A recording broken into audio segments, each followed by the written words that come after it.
into our Sports Burst studios in Miami, Florida. I'm Gabrielle Amado, and on our Sports Burst agenda today, it's Cristiano Ronaldo returning to the Santiago Bernabeu. Is this even really a possibility? Has Toni Kroos rejected a salary cut?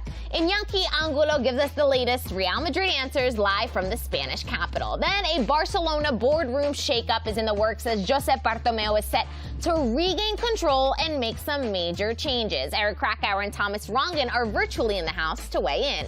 And Jose Mourinho is under fire for holding a training session at a park in North London. And yes, there are picks to prove it. The jury deliberates, and by the jury, I mean you guys out there in our comment section. Let's get the fun started. Sports Burst starts now.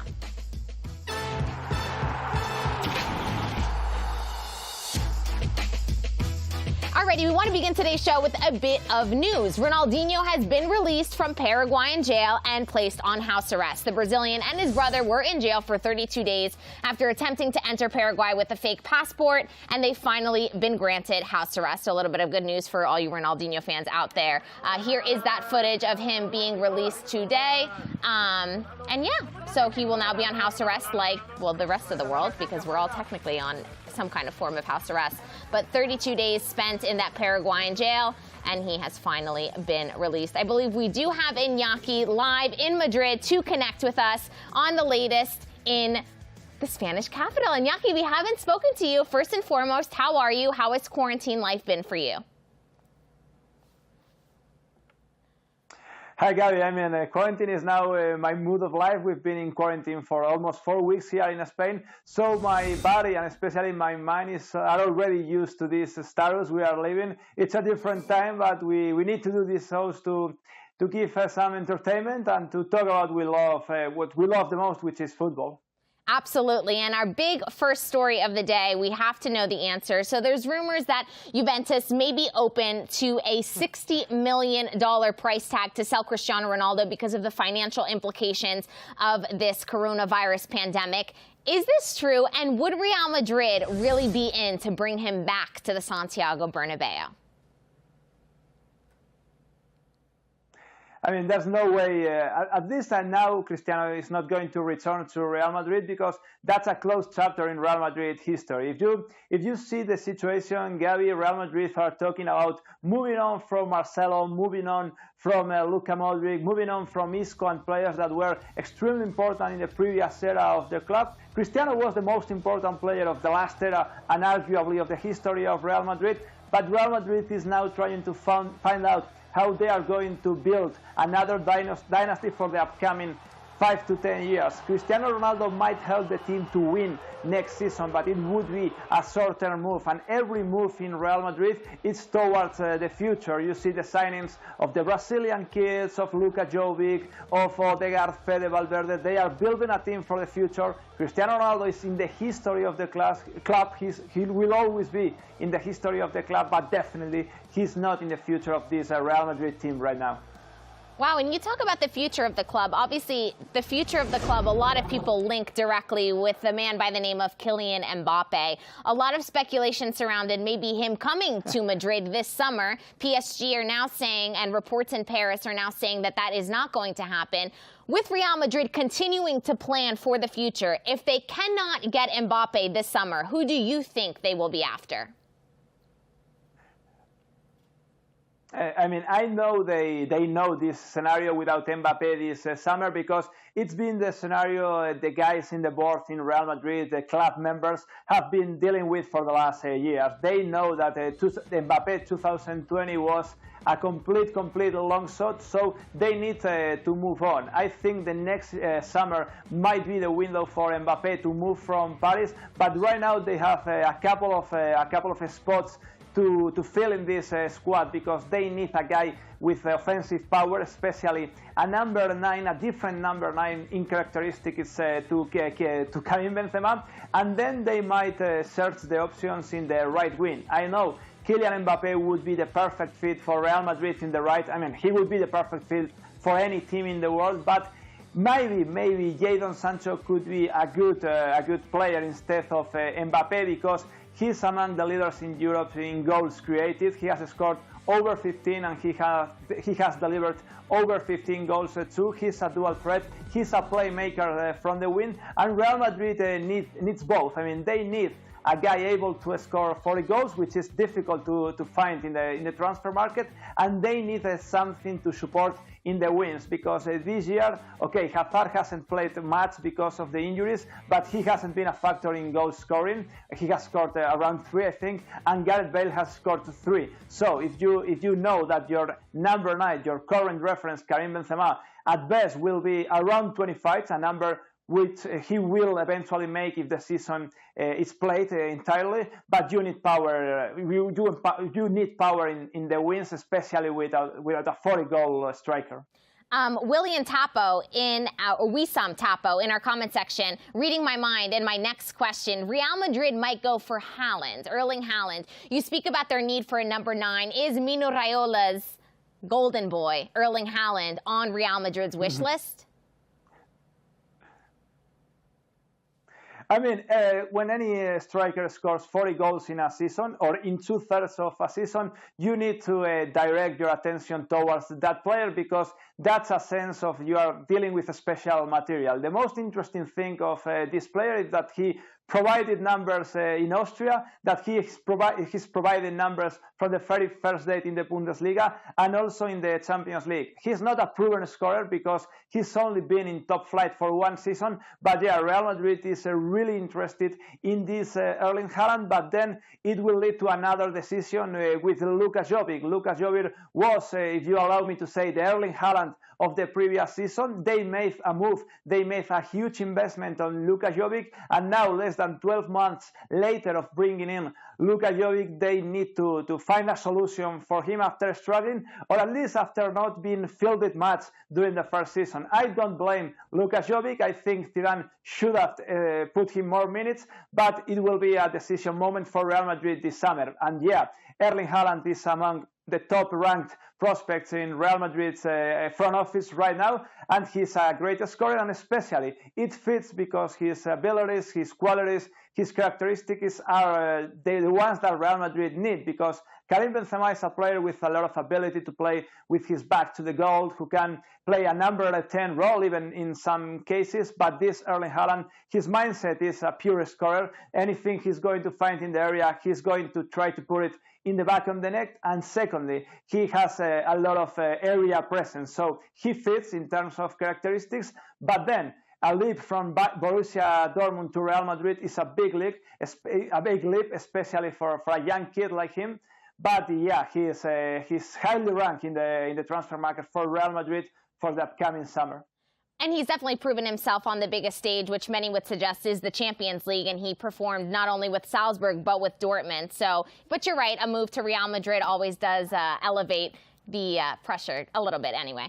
The other player that I want to talk to you about is also a Mino Raiola client, and that is Paul Pogba. Is it possible that Pogba moves to Real Madrid this summer after so many summers of Real Madrid trying to get him? They couldn't get him. Has that ship sailed? Have they closed the door? Or would they still go after Pogba again, even with the emergence of Federico Valverde, who has just been sensational this season? Not Ernesto Valverde. I mean, I think the thing with Pogba is how much Pogba has been devaluated in the previous season. I mean, the Corona situation is going to change the rules and the prices of the transfer market, and Pogba is a player who has a problem in Manchester United, whose contract is about to expire. So the merge of these factors might create a great market opportunity for Real Madrid, considering that it would be a risk to sign Pogba, who's been dealing with injuries, whose character is not the best character for a football player in terms of relationship with his managers and his teammates. But if Pogba's price is around 50 million, I think it is worth it. It is worth to buy his character, to deal with Mino Raiola and everything. And then, yeah, Federico Valverde, it's been a breakout season for Federico Valverde. Zidane loves Federico Valverde, but if Real Madrid are willing to exit players, to allow Luka Modric to go,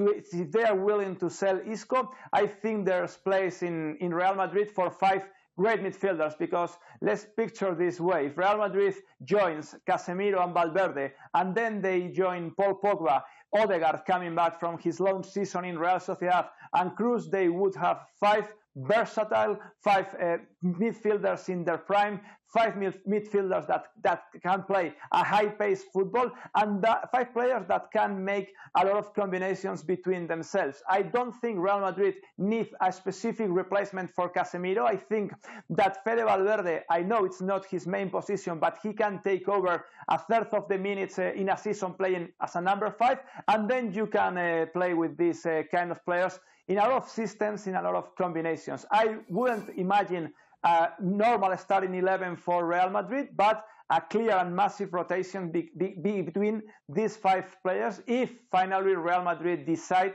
to put these players in the same team. But honestly, let's say what our viewers think on the comments below. I would say that a midfielder with Casemiro, Valverde, Pogba, Martin Odegaard and Toni Kroos would be the best midfielder in the world for the next season. That would be a mic drop, as we like to say here in the United States. And last question before we say bye to Iñaki and link up with Eric Krakauer and Thomas Rongen. The cover of Sport today has a huge picture of Toni Kroos on it, and it says that he has essentially said no to salary cuts. He did do an interview with Diario AS, and he said, wage cuts are like a donation in vain or to the club. I am in favor of getting paid the full salary and doing sensible things with it. Is this just the Barcelona press creating a problem within the Real Madrid dressing room, or is there really a problem where some players are saying no, they don't want to have a salary cut, and others are saying yes, it's okay?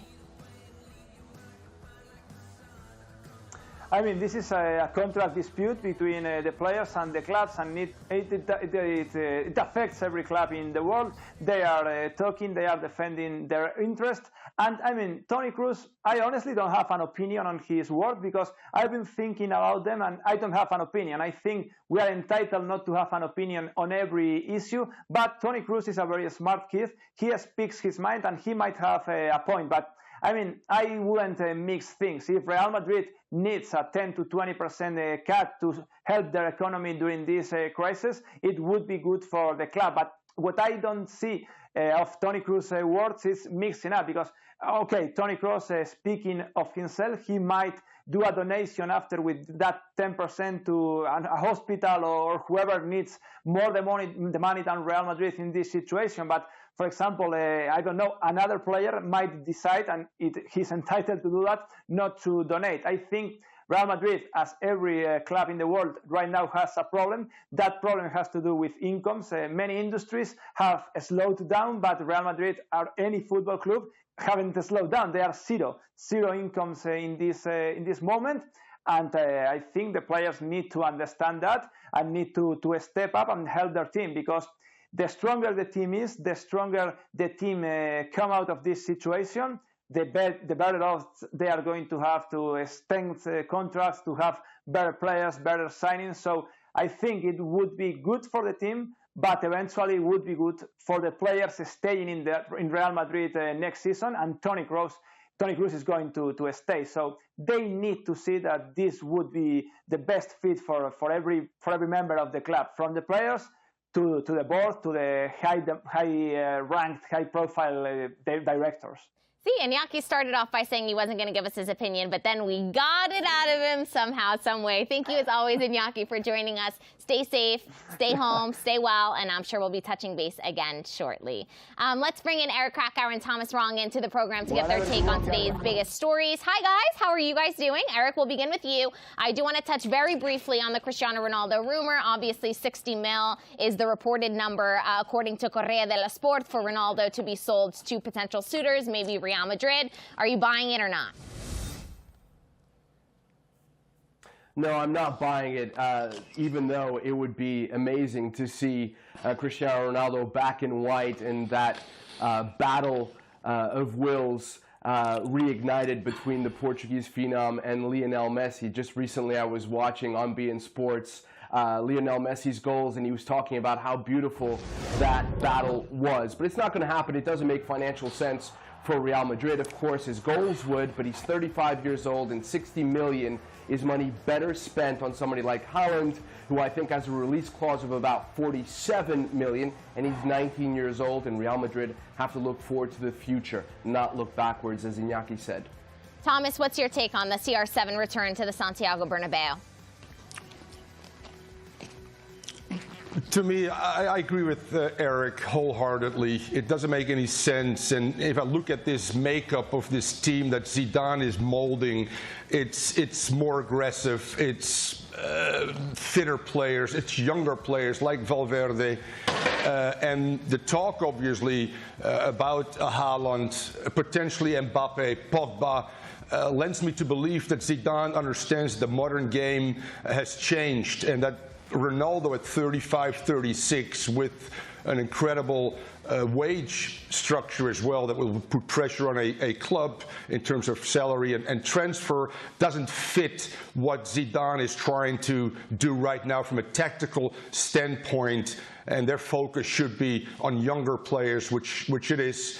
And continue, as I said again, that tactical revolution that Zidane has implemented after Ronaldo left in order to exercise more speed up front, but more so in transition, that the whole team understands how to pressure now up high. And we've seen Real Madrid in both Clásicos really doing that against Barcelona. You add Ronaldo, who cheats, by the way, when the ball turns over, and that's fine. At times, if the rest of the team can buy into that, I don't think that Zidane is willing to forego his current and his future tactical acumen with inserting Ronaldo. That's a risk, in particular, when you don't have the ball. Wissam Tapo in our comment section. Ronaldo's 35 years old now, 36 next season. That's old for investment for Real Madrid, so he is agreeing with you, Thomas. Bob Sutton with an interesting prediction, starting a transfer rumor on Sports Burst right now as we speak. CR7 to Inter Miami. Eric, could you see it? I'd love to see it because I'd love to see CR7 in MLS, but if that happens, it won't be for a few years. Higher likelihood that he ends up in Manchester. Ooh, okay. Thomas, would you like to see it? I think that's a good point, Eric. I think if there are two clubs, and a lot of clubs have been rumored. Bayern has come out pretty much and said he's too old. Real Madrid has said we've moved on tactically from Ronaldo. Barca could afford him, but that's not going to happen. That leaves you with PSG and Man United, both teams that can and will afford him, and in particular, depending on what PSG does with Neymar and Mbappe and Icardi, for that matter, it would be very interesting to see if they're willing to stick out their necks and basically thumb the rest of the world and say, we are still willing to spend millions, hundreds of millions of dollars on a player under the current pandemic. I don't see transfers being over 100 million, not even over 80 million, because morally that would put a tremendous amount of stress on any club for that matter. And I think that the transfer market is going to collapse pretty soon as the season starts again. Well, Thomas, you spoke about Barcelona, and that's where I want to head to next. Big news coming out of Barcelona that Josep Bartomeu is reportedly planning on doing a Barcelona boardroom shakeup. This has been a very complicated story because people that he appointed, people that he has shown open support for, he is now looking to demote in an effort to regain control. And this is just really the latest saga in what has been a disastrous PR of a season for Barcelona. Eric, I want to begin with you. What do you make of this latest shakeup? What is he attempting to do, in your opinion? Well, he wants to keep people who are allies closest to him. And one of the people that he has demoted or wants to demote is Émilie Rousseau, who is one of his most, or was one of his most trustworthy allies. In fact, the man that he was going to push to replace him as president, because Bartomeu cannot run for a third tenure.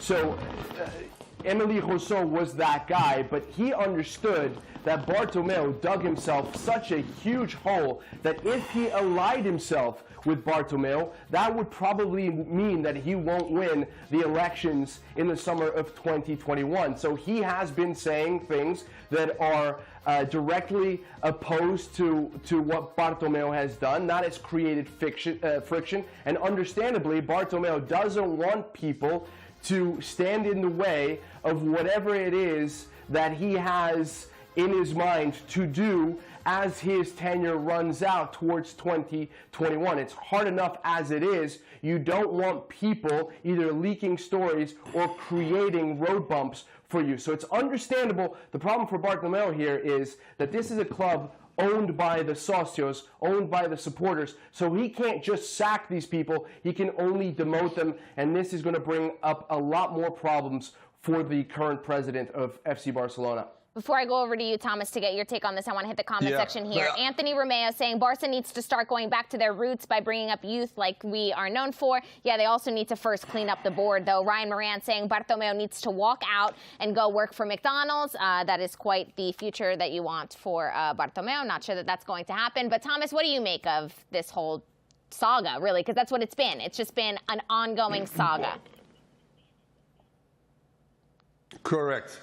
And if we start with Frankie de Jong taking the number of Alenia, number 21, we talk about Vidal's bonus, we talk about Abidal and Messi spat, we're talking about the squad that wasn't big enough according to some of the players, the social media scrutiny, obviously, and then we see a coup d'etat right in front of us right now that Bartomeu is trying to pull off. And Eric is absolutely right. You cannot fire. You can only demote certain people within the organization. And I'm telling you, this is going to be one hell of a fight due to the fact that he does not have the support of the majority of the big-name players as well. That will not play well in the public, in the press. So this is going to be very interesting to see how this coup d'etat is going to take place, or is taking place, and how it will end up. Absolutely, guys. And we are going to break this down further on our 7 p.m. edition of Sports Burst on Sports Burst PM.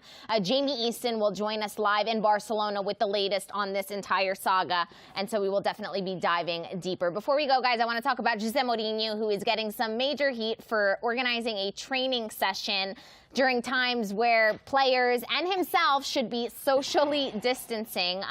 This has caused quite the stir, not only in the English press, but really in world football. We know that the intentions were probably correct. He just wants to stay fit. He wants to get his team fit. Thomas, we'll begin with you as a coach. It was just a wrong decision. There really is no other way to put this. Absolutely. And he's come out and he's apologized. The players have, the club again have emphasized what they want their players to do and what codes are obviously enforced and need to play by. But let's be real honest, the season will continue someday. And every coach is looking right now to get an extra inch when that first game comes around. So they'll push the envelope, which I understand. I get it, Mourinho. You want your players to be sharp. There's a lot of clubs already, like Bayern Munich, has said we're going to start Monday with practice in the Bundesliga. You will see more and more clubs that will violate the rules in order for them to get an edge on their opponents when this season will continue again, hopefully sooner than later, but that doesn't look very good right now.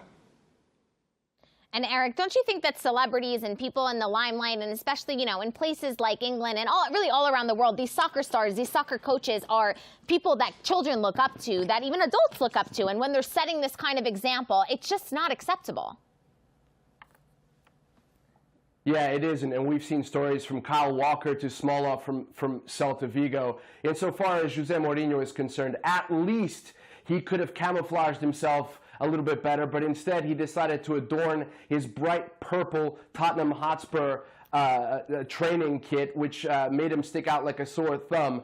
The good news in this, if you can find a silver lining, is that he's working with Tanguy Ndombele, a player that he's criticized for not being fit enough. So he's looking ahead to the season, but this is a boneheaded move from Jose Mourinho, just like the ones of all those other celebrities, all those players who are breaking these self-isolation, self-quarantine rules to the detriment of those around them. Right, and it is very interesting that he did decide to train with Ndombele, but yeah, great point made by you. Thank you guys both. Eric, you're going to be back with us on our PM edition of Sports Burst at 7. Thomas, thank you as always for your insight. I'm sure we'll be touching base later on in the week. And before we go, I do want to let you guys know that we have a little game coming at you called the Isolation House. We are going to ask both Eric Krakauer and Phil Shane, and myself, I'm going to give my answer to, which house of these 4 would you want to be isolated with? These are all beIN Sports stars. As you can see, some Copa Lib stars, some Ligue 1 stars, some La Liga stars. I have picked my house. You guys in our comment section, let us know which house you would pick. And also, this is a reminder to put in your questions below for our comment corner that is coming at you once again on Sports Burst PM live at 7 p.m. Eastern Time. It's going to be so much fun. Thank you guys as always. A big hug, a big kiss. Wash your hands. Stay home. Stay safe. Ciao, ciao.